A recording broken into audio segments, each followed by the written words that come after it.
Hello, St. Paul's. This week we observed what some call the Triduum of the Dead, or All-Hallow-Tide. Triduum is a name meaning 3 days, which is traditionally used for the 3 days connecting Lent to Easter, beginning with worship on Maundy Thursday and ending at sunset on Easter Day. You may recall that liturgical time runs from sunset to sunset. In the Genesis creation story, we are told, "It was evening and it was morning the first day." So the day starts in the evening. So the Easter Triduum begins on Thursday evening. At this time of year, we have a Triduum of All Hallows Eve or Halloween, then All Saints' Day, and then All Souls' Day, or the commemoration of the faithful departed. So October 31st, November 1st, and November 2nd. The season has its roots among the ancient Celts of the British Isles.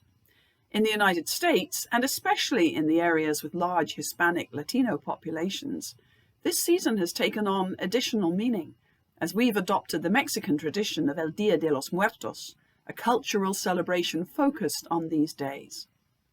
There are multiple layers to this short season, so let's unwrap them. The connecting thread between all the celebrations is the mystery of death and the eternal struggle of human beings to come to terms with that ultimate reality. In Northern Europe, the days grow very short as the winter solstice approaches. In a pre-industrial world, it was easy to imagine ghosts and monsters out there in the long, dark nights. The Celtic pagan festival of Samhain in early November was a time when people believed the ghosts of the dead came back to visit the living. People lit bonfires on hilltops to scare away the spirits and wore disguises to avoid being recognized by any ghosts that were close by.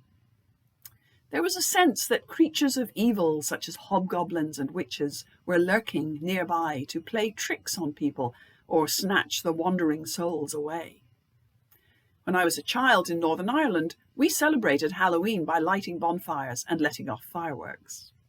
In the United States, Halloween has become a totally secular holiday, but the costumes and the tricks, as well as the name, are echoes of its origin. In the 7th century, the Feast of All Saints was founded, the first church-wide celebration of martyrs and saints of the Christian Church. It was soon established on November 1st to Christianize the pagan holiday. Christmas was set on December 25th for similar reasons. All Saints is a major feast, so important that we are allowed to celebrate it on the Sunday following November 1st, which is usually a privilege reserved for a church's patron saint.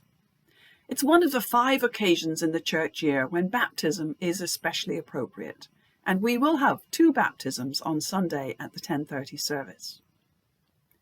All Souls' Day, or the commemoration of the faithful departed on November 2nd, started out as the day after All Saints to remember those who had died but whose souls remained in purgatory, as opposed to the saints whose souls were safely in heaven.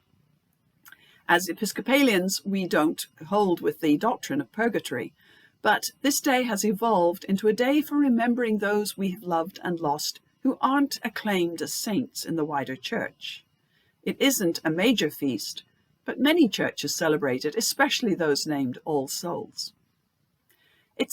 There's a great deal of confusion between All Saints and All Souls, and it's not helped by our habit of transferring both feasts to the Sunday following, and including the reading of parishioners who have died in the past year in the combined celebration.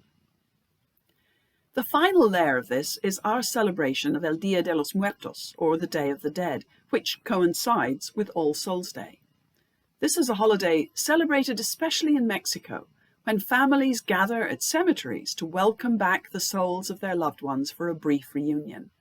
They decorate the graves and bring food and drink that the deceased loved ones enjoyed. It is a joyful time of sharing memories, and, like Halloween, has a mixed origin involving pre-European pagan customs. Marigolds, or cempasúchiles, are an important part of the decoration, and marigold petals are used to create pathways for the dead to follow back to their families.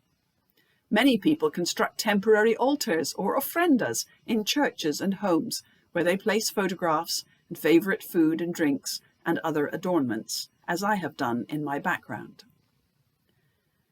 So our Triduum of the Dead is a time to remember and celebrate, and it brings together several threads of tradition from Ireland to Rome to Central America, as we seek to be an ever-expanding multicultural faith community.